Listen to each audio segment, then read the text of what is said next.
நம்ம எல்லாருக்குமே ரொம்ப புத்திசாலியானவங்கள தெரியும். ஆனா அவங்கள சில பேர் சில சமயங்கள்ல ஏன் ரொம்ப முட்டாள்தனமான விஷயங்களை செய்றாங்கன்னு யோசிச்சிருக்கீங்களா? இதுக்கு பதில் டேனியல் கோல்மேன் சொல்ற ஒரு ஆச்சரியமான விஷயத்துல இருக்கு. அதுதான் உணர்ச்சிசார் நுண்ணறிவு. வாங்க அத பத்தி கொஞ்சம் ஆழமா பார்க்கலாம். பாருங்க, இந்த உணர்ச்சிகளை கையாளுறதுங்கிறது நேத்தின்னைக்கு வந்த பிரச்சனை இல்ல. பல 100 வருஷங்களுக்கு முன்னாடியே அரிஸ்டாட்டில் சொன்ன இந்த விஷயம் இன்னைக்கும் நமக்கு எவ்ளோ பொருந்துது பாருங்க. இது நம்மள ஒரு முக்கியமான கேள்விக்கு கொண்டு வருது. நிறைய மார்க் வாங்குறதும் பெரிய பெரிய பரீட்சையில பாஸ் பண்றதும் தான் புத்திசாலித்தனம்னா, படிப்புல சூரப்புலியா இருக்கிறவங்க ஏன் சில சமயம் வாழ்க்கையில கோட்டை விட்டுறாங்க? வாங்க இந்த கேள்விக்கு பதில் தேடுறதுக்கு ஜேசன் ஹெச்ங்கிற ஒரு மாணவரோட கதையிலிருந்து ஆரம்பிக்கலாம். இந்த ஜேசன் படிப்புல ஒரு புலி. எல்லா சப்ஜெக்ட்லயும் ஏ கிரேடு தான். அவரோட ஒரே கனவு ஹார்வர்ட் யூனிவர்சிட்டியில சேரணுங்கிறது. ஆனா பாருங்க, பிசிக்ஸ்ல மட்டும் ஒரு பி கிரேட் வாங்கிட்டார். அவ்வளவுதான், அவரோட உலகம் இருண்டு போன மாதிரி ஆகிடுச்சு. அந்த ஒரு நிமிஷத்துல எழுந்த கோபத்துல தன்னோட ஆசிரியர் மேலேயே கத்தியால பாஞ்சிட்டார். எப்படி இவ்ளோ புத்திசாலியான ஒரு பையனால இப்படி நடந்துக்க முடிஞ்சது? ஜேசனோட கல்வி அறிவு, அதாவது ஐக்யூ ரொம்பவே அதிகமா இருந்துச்சு. அதுல சந்தேகமே இல்ல. ஆனா அங்க வேற ஒரு முக்கியமான விஷயம் ரொம்ப குறைவா இருந்திருக்கு. அதுதான் இன்னொரு வகையான நுண்ணறிவு. நம்ம வாழ்க்கையோட வெற்றியை தீர்மானிக்கிறதுல நம்மளோட ஐக்கியோட பங்கு வெறும் 20% தான்னு சொன்னா நம்புவீங்களா? ஆனா பல ஆய்வுகள் இததான் உறுதிப்படுத்துது. அப்போ அந்த மீதி 80% என்ன? அதுதான் நம்ம வெற்றியை தீர்மானிக்கிற பெரிய காரணி.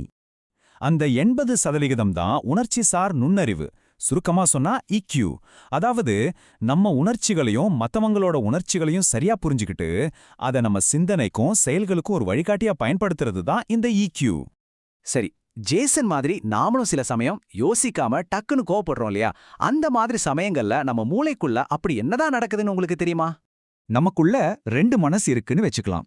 ஒன்னு யோசிச்சு நிதானமா செயல்படுற பகுத்தறிவு மனம். இன்னொன்னு உடனடியா வேகமா எதிர்வினையாற்ற உணர்ச்சி மனம். பெரும்பாலும் இது ரெண்டும் ஒரு பேலன்ஸ்ல தான் போகும். ஆனா சில சமயங்கள்ல இந்த உணர்ச்சி மனம் பகுத்தறிவு மனசை ஓவர்டேக் பண்ணி மொத்த கண்ட்ரோலையும் அது கையில எடுத்துக்கும். இந்த படத்தை பாருங்க, ரொம்பவே சுவாரஸ்யமான ஒரு விஷயத்தை இது விளக்குது. நம்ம மூளையில அமிக்டாலான்னு ஒரு பகுதி இருக்கு. அத நம்மளோட எமோஷனல் செக்யூரிட்டி கார்டு மாதிரி நினைச்சுக்கோங்க. ஒரு தகவல் நாம யோசிக்கிற மூளைக்கு போறதுக்கு முன்னாடியே ஒரு ஷார்ட்கட் வழியா இந்த அமிக்டாலாவுக்கு போயிடும். அதனால என்ன நடக்குதுன்னு முழுசா புரிஞ்சுக்கிறதுக்கு முன்னாடியே நாம பாட்டுக்கு ரியாக்ட் பண்ணிடுறோம். இந்த நிகழ்வை தான் உணர்ச்சிசார் கடத்தல், அதாவது எமோஷனல் ஹைஜாக்கிங்னு சொல்றாங்க. திடீர்னு கோவத்துல கத்திட்டு அப்புறமா ஐயோ நான் ஏன் இப்படி செஞ்சேன்னு நாமளே ஃபீல் பண்றதுக்கு இதுதான் காரணம். நம்ம உணர்ச்சிகள் நம்ம அறிவை கடத்திட்டு போயிடுது. அப்போ இதுக்கு தீர்வே கிடையாதா? நம்ம உணர்ச்சிகளுக்கு அடிமையா இருக்க வேண்டியதுதானா? நிச்சயமா இல்ல. நல்ல விஷயம் என்னன்னா, இந்த ஈக்யூங்கிறது பிறக்கும் போதே வர திறமை கிடையாது. இதுல 5 முக்கியமான திறன்கள் இருக்கு. அதை நம்ம கத்துக்கிட்டு வளர்த்துக்க முடியும். அது என்ன அந்த 5 திறன்கள்? முதல்ல சுய விழிப்புணர்வு, அதாவது நமக்கு என்ன உணர்வு வருது, ஏன் வருதுன்னு அப்பப்போ தெரிஞ்சுக்கிறது. அடுத்தது உணர்ச்சிகளை நிர்வகித்தல். கோபம் வந்தா அதை மத்தவங்க மேல காட்டாம சரியா எப்படி வெளிப்படுத்துறதுன்னு கத்துக்கிறது. மூணாவதா தன்னைத்தானே ஊக்குவித்தல். ஒரு இலக்க அடையறதுக்கு சோர்வானாலும் நம்ம உணர்ச்சிகளை கட்டுப்படுத்தி தொடர்ந்து முயற்சி செய்யறது. நாலாவது மத்தவங்க உணர்ச்சிகளை புரிஞ்சுக்கிறது. இதுதான் பச்சாதாபத்தோட ஆணிவேர். கடைசியா 5வது உறவுகளை கையாளுதல்.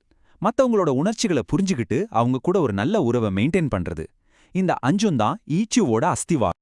சரி, இவ்ளோ விஷயங்களை பார்த்தாச்சு. அப்போ இதிலிருந்து நாம எடுத்துக்க வேண்டிய முக்கியமான பாடம் என்ன?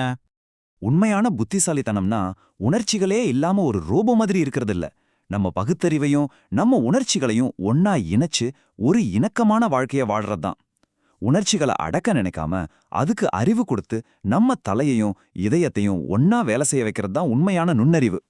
வாழ்க்கையில ஜெயிக்கிறதுக்கும் சரி, சந்தோஷமா இருக்கிறதுக்கும் சரி, இந்த ஈக்யூ இவ்ளோ முக்கியம்னா அப்புறம் ஏன் நாம அத பள்ளிக்கூடத்துல ஒரு முக்கியமான பாடமா நம்ம பிள்ளைங்களுக்கு சொல்லித் தரதில்ல? ஒருவேளை நம்ம கல்வி முறையில நம்ம செய்ய வேண்டிய முக்கியமான மாற்றம் இதுவா இருக்குமோ? யோசிச்சு பாருங்க.